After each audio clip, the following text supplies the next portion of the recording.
ഒരു കല്യാണം, അതും ഈ 29ാമത്തെ വയസ്സിൽ. എന്തേ വൈകിയതെന്ന് ചോദിച്ചാൽ എടുത്തു പറയാൻ ഒരു കാരണവുമില്ല. വൈകിയാണെങ്കിലും നല്ല ബുദ്ധി ഉദിച്ചല്ലോ എന്ന് ഉമ്മയും സന്തോഷിച്ചു. ഫേസ്ബുക്കിൽ 5000 സുഹൃത്തുക്കളുണ്ട്. എല്ലാവരെയും ക്ഷണിച്ചു. നാട്ടുകാരെയും ബന്ധുക്കളെയും ക്ഷണിച്ചു. ഇനി കല്യാണത്തിന് ആഴ്ചകൾ മാത്രമേ ബാക്കിയുള്ളൂ. ഡാ കൊച്ചു, പെയിന്റ് അടിക്കാൻ പണിക്കാർ വന്നിട്ടുണ്ട്. നീ നിന്റെ മുറിയിൽ ആ പഴയ സാധനങ്ങൾ ഒഴിവാക്കുകയോ കത്തിക്കുകയോ ചെയ്തേക്ക്. ഉമ്മയാണ്. എല്ലാവരും എന്നെ കൊച്ചു എന്നാണ് വിളിക്കാറ്. ഒത്തിരി വളർന്നെങ്കിലും ആ പേരിന് മാത്രം ഇന്നും ഒരു മാറ്റം വന്നിട്ടില്ല. റൂമിൽ റാക്കിന് മുകളിലുള്ള പഴയ സാധനങ്ങൾ മുഴുവൻ ഞാൻ വലിച്ചു പുറത്തേക്കിട്ടു. കീറിപ്പറിഞ്ഞ പഴയ പ്ലാസ്റ്റിക് സഞ്ചിയിൽ നിന്നും പുറത്തു ചാടിയ ഒരു ഓട്ടോഗ്രാഫ്. അപ്പോഴാണ് ഞാൻ ശ്രദ്ധിച്ചത്. അനിത്യപ്രാവ് എന്ന സിനിമയിൽ കുഞ്ചാക്കോ ബോബനും ശാലിനിയും ഒരുമിച്ച് നിൽക്കുന്ന പടമുള്ള പുറംചട്ട. ഒരു കൗതുകത്തോടെ ഞാനത് കയ്യിലെടുത്തു. ഓർമ്മകൾ നിലക്കാതിരിക്കാൻ വേണ്ടിയാണ് ഓട്ടോഗ്രാഫ് എഴുതുന്നത്. പക്ഷേ അതിലും ചിതലരിച്ചു തുടങ്ങിയിരിക്കുന്നു. ഓരോ താളുകൾ മറിക്കുമ്പോഴും പഴയ ഓരോ മുഖങ്ങൾ ഓർമ്മയിലേക്ക് വന്നു. പഴയ സ്കൂൾ ജീവിതം ഓർത്തപ്പോൾ അറിയാതെ ചുണ്ടിൽ ഒരു ചിരി വിരിഞ്ഞു. എന്നാൽ അവസാന പേജിൽ പാതി ചിതലരിച്ച അവളുടെ വാക്കുകൾ കണ്ടപ്പോൾ ആ ചിരി മാഞ്ഞു. നീ ഈ ഓട്ടോഗ്രാഫ് ആദ്യം എഴുതാൻ തന്നത് എനിക്കാണ്. പക്ഷേ ഞാൻ എഴുതുന്ന അവസാന പേജിലാണ്. അവസാനം വരെ എന്നെ മറക്കാതിരിക്കാൻ.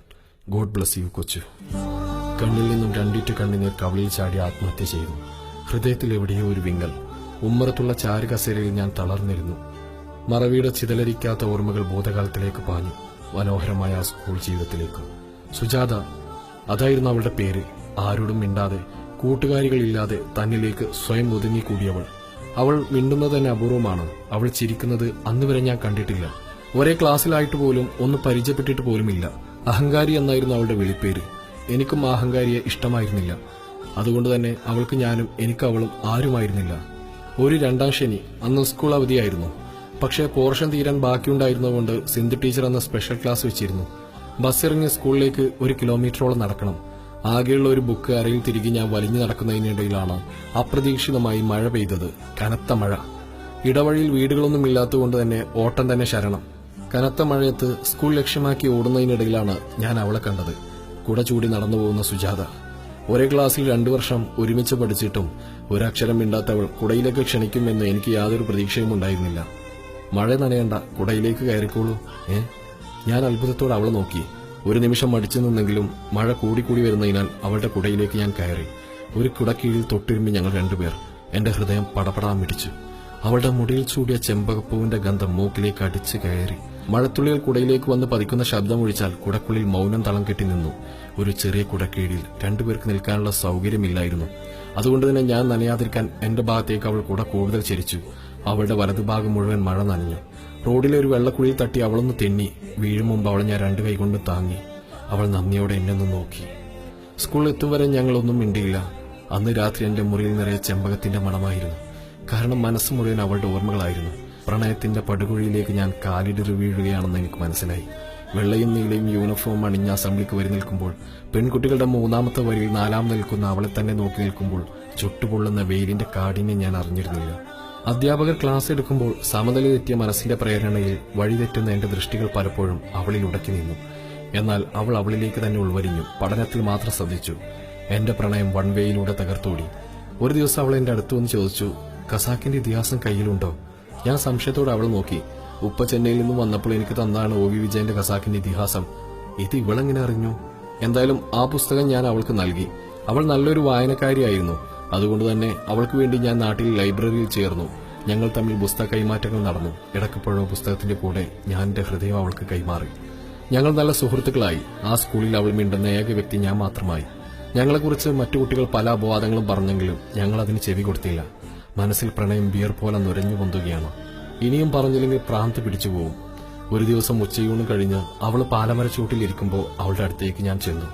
അവളുടെ മുഖത്തേക്ക് നോക്കാതെ ഞാൻ പറഞ്ഞു, സുജാത, എനിക്ക് നിന്നെ ഒരുപാട് ഇഷ്ടമാണ്. Really I love you. അവൾ എങ്ങനെ പ്രതികരിക്കുമെന്ന് അറിയാത്തതുകൊണ്ട് തന്നെ അവളുടെ മുഖത്തേക്ക് നോക്കാൻ ഞാൻ ഭയന്നു. കുറച്ചു നേരത്തെ നിശബ്ദത. ഞാൻ നോക്കിയപ്പോൾ അവൾ കരയുകയാണ്. ഏയ് സുജാത, കരയാതെ. നിനക്ക് ഇഷ്ടമില്ലെങ്കിൽ ഞാൻ വിട്ടു. പ്ലീസ് കരയരുത്. അവൾ കണ്ണുനീർ തുടച്ചു. കൊച്ചുവിനറിയോ എന്റെ ജീവിതത്തെക്കുറിച്ച്? ഞാൻ ആരോടും മിണ്ടാത്ത എന്താണെന്ന് അറിയാമോ? എല്ലാവരും എന്നെ അഹങ്കാരി എന്ന് വിളിക്കുന്നു. എനിക്ക് അച്ഛനില്ല. മരിച്ചുപോയതല്ല, എവിടെയെന്നറിയില്ല. ആരെങ്കിലുമൊക്കെ കല്യാണം കഴിച്ച് സുഖമായിട്ട് കഴിയുന്നുണ്ടാവും. ഓർമ്മ വെച്ച നാളെ മുതൽ ഞാൻ കാണുന്നതാ അമ്മയും അച്ഛനും തമ്മിലുള്ള വഴക്ക്. കാരണം എന്താണെന്നറിയാമോ? നീ ഇപ്പൊ ഈ പറഞ്ഞ ഈ പ്രണയം തന്നെ. എന്റെ അമ്മ ഒരു നായർ സ്ത്രീയായിരുന്നു, അച്ഛനൊരു ക്രിസ്ത്യനും. കോളേജിൽ പഠിക്കുന്ന കാലത്ത് വീട്ടുകാരെ ധിക്കരിച്ച് പ്രണയിച്ച് കല്യാണം കഴിച്ചതാ. കല്യാണത്തിന് മുമ്പുള്ള സുഖവും സന്തോഷമൊന്നും അവർക്ക് കല്യാണം കഴിഞ്ഞപ്പോൾ കിട്ടിക്കാണില്ല. ഞാൻ കൂടി ജനിച്ചപ്പോഴാണോ പ്രശ്നങ്ങൾ കൂടിയത്. എന്നെ നായരാക്കി വളർത്തണമെന്ന അമ്മയും ക്രിസ്ത്യനാക്കണമെന്ന അച്ഛനും. ഒടുവിൽ എനിക്ക് അമ്മ സുജാത എന്ന് പേര് വെച്ചോടെ അച്ഛൻ പിണങ്ങിപ്പോയി. പിന്നീട് 1-2 പ്രാവശ്യം കൂടി അച്ഛൻ വന്നിരുന്നു, അമ്മയോട് വഴക്കിടാൻ വേണ്ടി മാത്രം. പിന്നീട് ഇതുവരെ അച്ഛനെ ഞാൻ കണ്ടിട്ടില്ല. ഒരുപാട് കഷ്ടപ്പെട്ടിട്ടാ കൊച്ചു എന്റെ അമ്മ എന്നെ വളർത്തുന്നത്. ഒരുപാട് കാശുള്ള വീട്ടിലായിരുന്നു അമ്മ ജനിച്ചത്. പാവം ഇപ്പൊ എനിക്ക് വേണ്ടി വയ്യാത്ത കാലം വെച്ച് റോഡ് പണിക്കും ഫാക്ടറിയിലും എല്ലാം കൂലിപ്പണിക്ക് പോവുകയാണ്. അവളുടെ കണ്ണുകൾ നിറഞ്ഞൊഴുകി. എന്തിന്? അന്യന്റെ അടുക്കളയിൽ എച്ചിൽ കഴുകാൻ വരെ ആ പാവം പോകുന്നു. എല്ലാം എനിക്ക് വേണ്ടി മാത്രമല്ലേ. ഇനി നീ പറ, ഞാൻ എങ്ങനെ നിന്നെ പ്രണയിക്കും? മറ്റുള്ളവരുടെ മിണ്ടാൻ പോലും എനിക്ക് പേടിയാ കൊച്ചു. അല്ലാതെ ഞാൻ അഹങ്കാരിയായിട്ടല്ല. എനിക്ക് ഓർമ്മ വെച്ചപ്പോ അമ്മ എന്നെ ആദ്യം പഠിപ്പിച്ചത് ആരെയും പ്രണയിക്കരുത് എന്നാണ്. ഇപ്പൊ മനസ്സിൽ ഒരു ചിന്ത മാത്രമേ ഉള്ളൂ, നന്നായിട്ട് പഠിക്കണം, ഒരു നല്ല ജോലി നേടണം, എന്റെ അമ്മയെ എനിക്ക് പൊന്നുപോലെ നോക്കണം. അതിനുവേണ്ടി എല്ലാ മോഹങ്ങളും ഞാൻ ഉപേക്ഷിക്കുകയാണ്. എന്റെ അമ്മ ഇപ്പൊ ജീവിക്കുന്നത് എനിക്ക് വേണ്ടിയാണ്, ഞാൻ ജീവിക്കുന്നത് എന്റെ അമ്മക്ക് വേണ്ടിയും. ഞാൻ അവൾ അത്ഭുതത്തോടെ നോക്കിയാണ്. ഒരു 10ാം ക്ലാസ്സുകാരി എത്ര പ്രാക്ടിക്കലായിട്ടാണ് സംസാരിക്കുന്നത്. അവളുടെ മൗനത്തിന് പിന്നിൽ ഇത്ര വലിയ കഥ ഉണ്ടെന്ന് ഞാൻ മനസ്സിലാക്കിയത് അപ്പോഴാണ്. അവളോട് എനിക്ക് എന്തെന്നില്ലാത്ത ബഹുമാനം തോന്നി. എന്താ മണവാള, മണവാട്ടി കിനാവ് കാണുകയാണോ? ഞാൻ ചിന്തയിൽ നിന്ന് ഞെട്ടി ഉണർന്നു. അയലത്തെ വീട്ടിലെ പയ്യനാണ്. ഞാനൊന്ന് പുഞ്ചിരിച്ചു. പിന്നെ ഓട്ടോഗ്രാഫിൽ അവൾ എഴുതി തന്ന ലാൻഡ് ഫോൺ നമ്പറിൽ വിളിച്ചു. അവളുടെ അയലത്തെ വീട്ടിലെ നമ്പരായിരുന്നു അത്. സുജാതയെക്കുറിച്ച് ചോദിച്ചപ്പോൾ അവളിപ്പോ NSS കോളേജിൽ ലെക്ചറാണെന്ന മറുപടിയാണ് കിട്ടിയത്. ബൈക്കിൽ NSS കോളേജിലേക്കുള്ള കയറ്റം കയറുമ്പോഴും മനസ്സിൽ അവളുടെ 10ാം ക്ലാസ്സിലെ മുഖമായിരുന്നു. വർഷം ഒരുപാട് കഴിഞ്ഞു, മറന്നിരിക്കുവോ ആവോ. കോളേജ് വരാന്തയിലൂടെ പ്യൂണിന്റെ കൂടെ അവളുടെ ക്ലാസ് റൂമിലേക്ക് ഞാൻ നടന്നു. ഒരു നിമിഷം ഞാൻ അവളെ കണ്ടു, എന്റെ സുജാതയെ. വർഷങ്ങൾക്ക് ശേഷം അവൾ പഴയതിലും കൂടുതൽ സുന്ദരിയായിരിക്കുന്നു. അന്നത്തെ പോലെ തന്നെ ഇപ്പോഴും അവളുടെ മുടിയിൽ ഒരു ചെമ്പകപ്പൂവുണ്ട്, മുഖത്തൊരു കട്ടിക്കണ്ണടയും. ഒരു കാലത്ത് പ്രണയത്തെ വെറുത്തവൾ എത്ര മനോഹരമായിട്ടാണ് പ്രണയത്തെക്കുറിച്ച് ക്ലാസ് എടുക്കുന്നത്. റോമിയോ ജൂലിയറ്റ് പ്രണയത്തെക്കുറിച്ച് അവൾ ക്ലാസ് എടുക്കുമ്പോൾ കുട്ടികൾ മുഴുവൻ ആകാംക്ഷയോടെ അവളെ തന്നെ നോക്കിയിരിക്കുകയാണ്. പെട്ടെന്ന് അവൾ എന്നെയും കണ്ടു. അവൾ പുറത്തേക്ക് വന്നു. ആരാണ് മനസ്സിലായില്ല. ഒരു നിമിഷം ഞാൻ എന്ത് പറയണമെന്നറിയാൻ നിന്നു. അവൾ എന്റെ കണ്ണുകളിലേക്ക് തന്നെ നോക്കിയാണ്. പെട്ടെന്ന് അവൾക്ക് എന്നെ മനസ്സിലായി. ഡാ കൊച്ചു. അവൾ എന്നെ മുടിയിൽ പിടിച്ചു വലിച്ചു, പിന്നെ നെഞ്ചിൽ പതിയെ ഇടിച്ചു. അവളുടെ മുഖം നിറയെ പൂത്തിരി കത്തിച്ച സന്തോഷമായിരുന്നു. കുട്ടികൾ അവളെ തന്നെ അമ്പരന്ന് നോക്കിയാണ്. ഡാ, ഇത്രയും കാലം എവിടെയായിരുന്നു നീ? ഒരു കോണ്ടാക്ട് പോലും ഇല്ലല്ലോ. കുറെ നേരം ഞങ്ങൾ സംസാരിച്ചിരുന്നു. അവൾക്ക് 3 പിള്ളേരുണ്ട്. ഭർത്താവ് ഇൻകം ടാക്സ് ഓഫീസർ, സന്തുഷ്ട കുടുംബം. ഞാൻ അവൾക്ക് നേരെ എന്റെ കല്യാണക്കുറി നീട്ടി. അവളത് തുറന്നു നോക്കി. ഡാ, പഠിക്കുന്ന കാലത്തിൽ എല്ലാത്തിലും മുന്നിലായ നീ കല്യാണക്കാര്യത്തിൽ മാത്രം ഇങ്ങനെ പിറകോട്ട് പോയി.